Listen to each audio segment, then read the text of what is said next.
Hallelujah. Maraming salamat, Panginoon, sa araw na ito, Panginoon. Muli ay dinala mo kami, Panginoon, dito sa iyong bahay, Panambahan, Panginoon, upang muli-mulayin ang iyong banal na salita, Panginoon. Salamat, Panginoon, for this opportunity, Panginoon, na narito kami, Panginoon.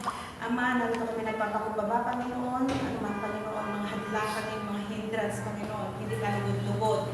Panginoon, sa aming mga puso't isipan, Panginoon, pakalinisin mo po ito, Panginoon, ng iyong banal na dugo, Panginoon. Upang sa gayon, Panginoon, ay magkaroon kami, Panginoon, ng pakunawa na nagbubuhat sa iyo, Panginoon.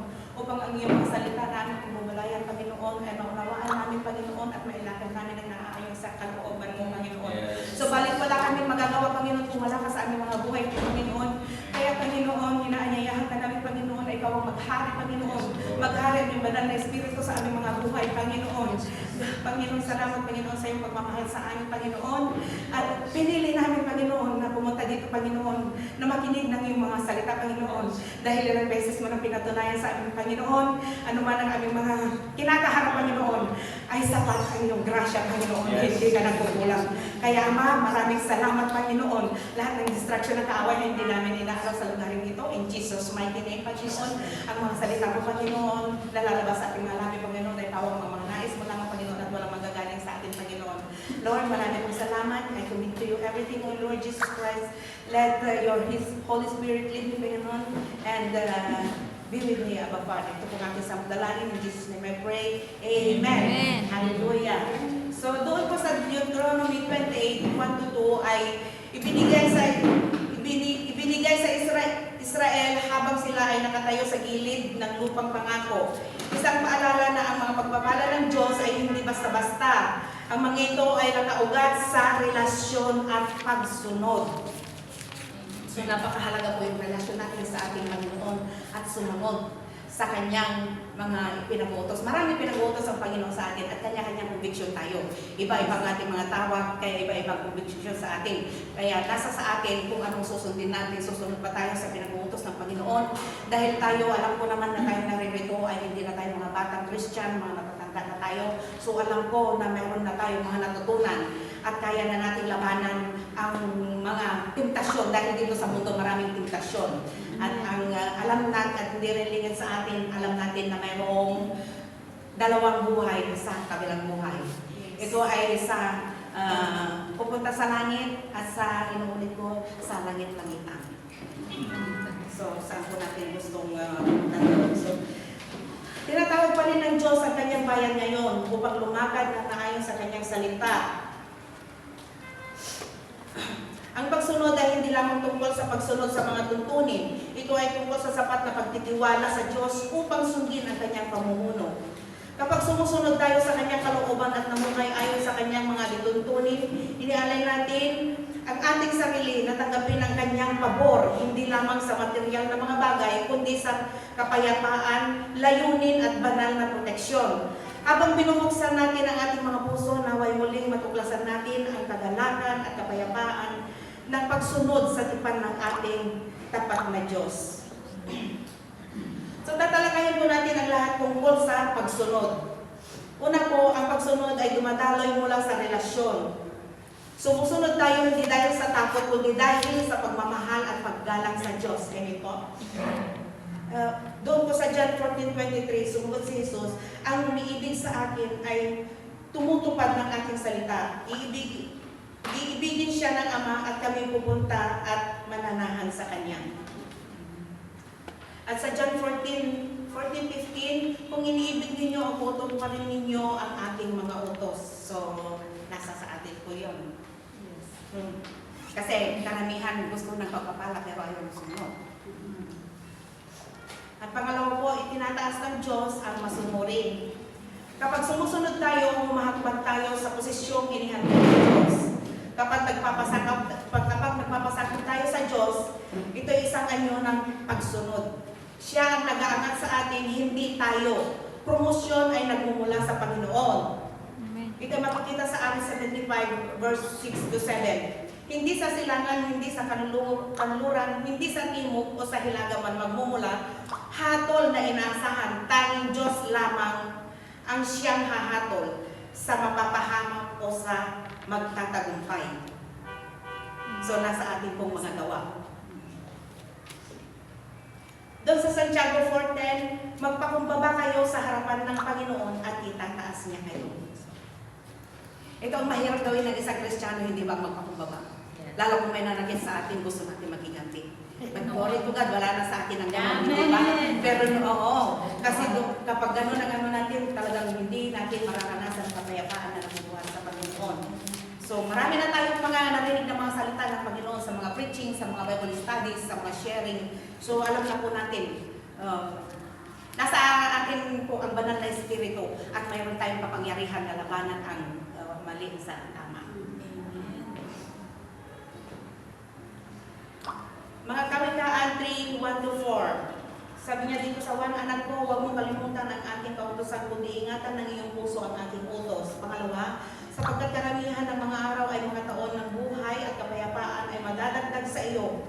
Tatlo, huwag kang pabayaan ng kaawaan at katotohanan, itali mo sa palibot ng iyong liig, ikintal mo sa iyong puso. 4, sa gayo'y makakasumpong ka ng lingap at mabuting kaunawaan sa Panginoon na sa paningin ng Diyos at ng tao.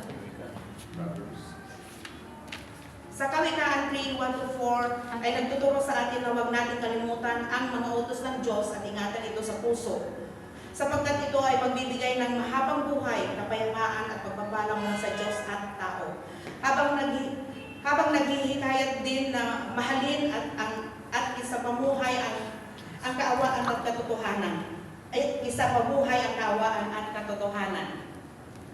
Susunod po sa spiritual at practical na pabor. Ang Diyos ay nagbibigay ng impluwensya, karunungan at pamumuno sa lumalakad na kasama niya. Halimbawa po si Joseph sa Ehipto, sa pamamagitan ng tapat niyang pagsunod. Ginawa siyang gobernador. Hindi po ba? So maraming pagpapala po ang makakamtan natin kung tayo ay susunod sa Panginoon. So talagang sabi nga di ba, obedience is better than sacrifice.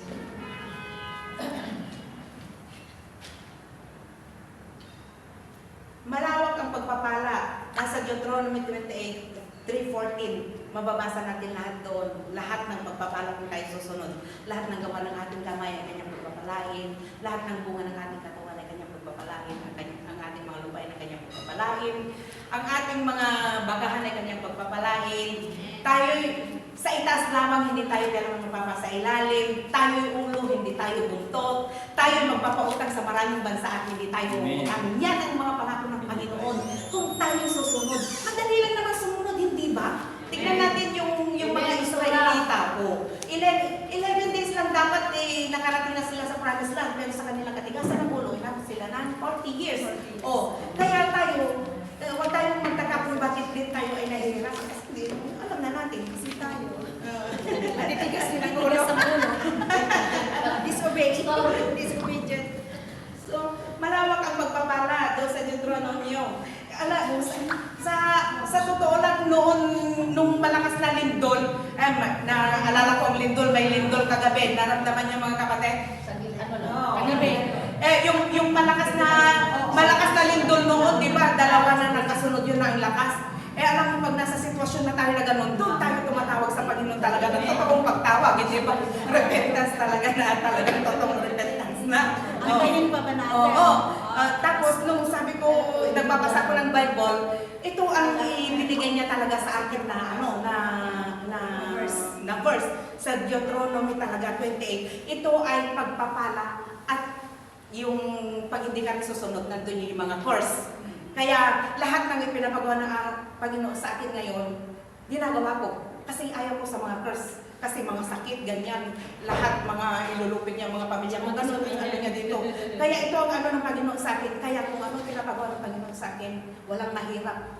Talagang sakripisyo ang ating gagawin. Kasi nasa sa atin, kung ano pa ang gusto natin, pipili lang naman tayo. Gusto mo to sa masama, pray ka naman.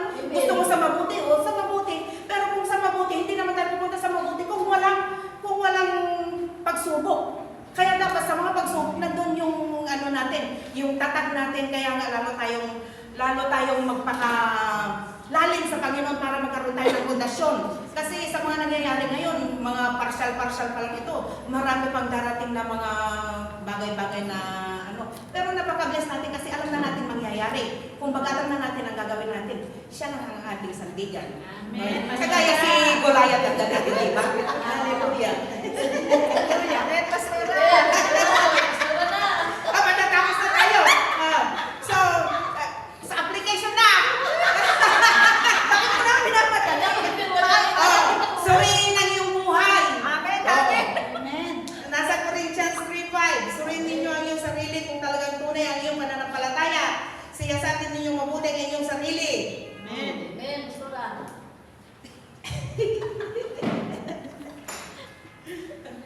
Mayroon bang mga lugar kung saan hindi ka sumunod?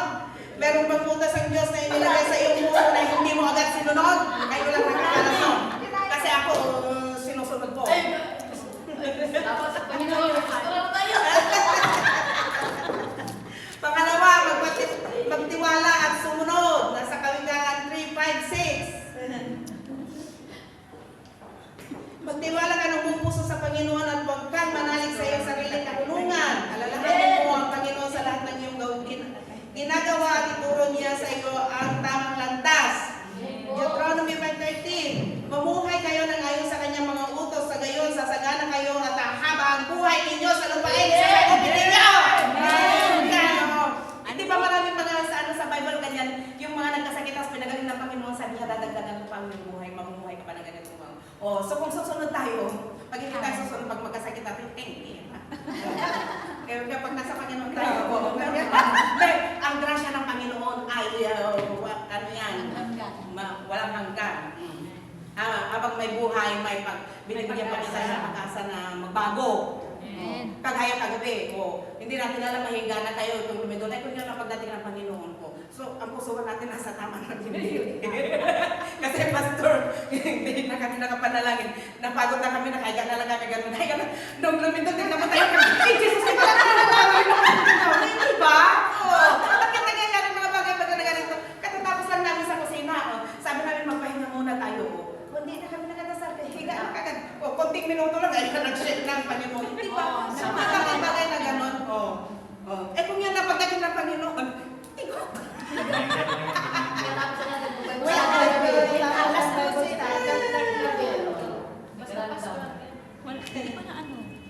Natulog na yun. Pagkatapos Bible study kagabi, Malakas siya. Malakas. Nakatulog na. pero may na sa amin. Tignan mo, tatlo kami. Si Bella, si Brenda, ako. Kahiga lang namin na. Tapos nung nag-shaking, sabay-sabay namin, in Jesus name!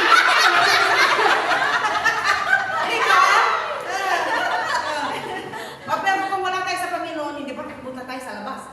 Gugulumihan na tayo. Dahil alam natin ang Panginoon na yan, in Jesus name, magsisi ka na kasi baka kukunin niya na. Automatic naman yan. Natin ang panalangin. Kagabi, kaya kagabi kung ano nangyari.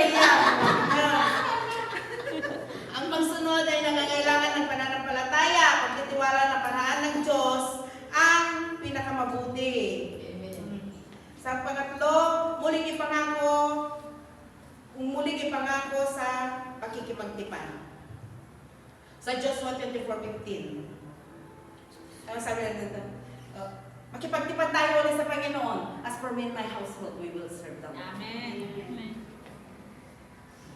Doon sa Roman 12:1, kaya ka mga kapatid, alang-alang sa masaganang habag ng Diyos sa atin, ako ay nakikiusap sa inyo na ialay ninyo ang iyong sarili bilang isang handog na buhay, banal at kalugod-lugod sa Diyos. Ito ang karapat-dapat na pagsamba ninyo sa Diyos. Amen. Hallelujah. Thank you, Lord.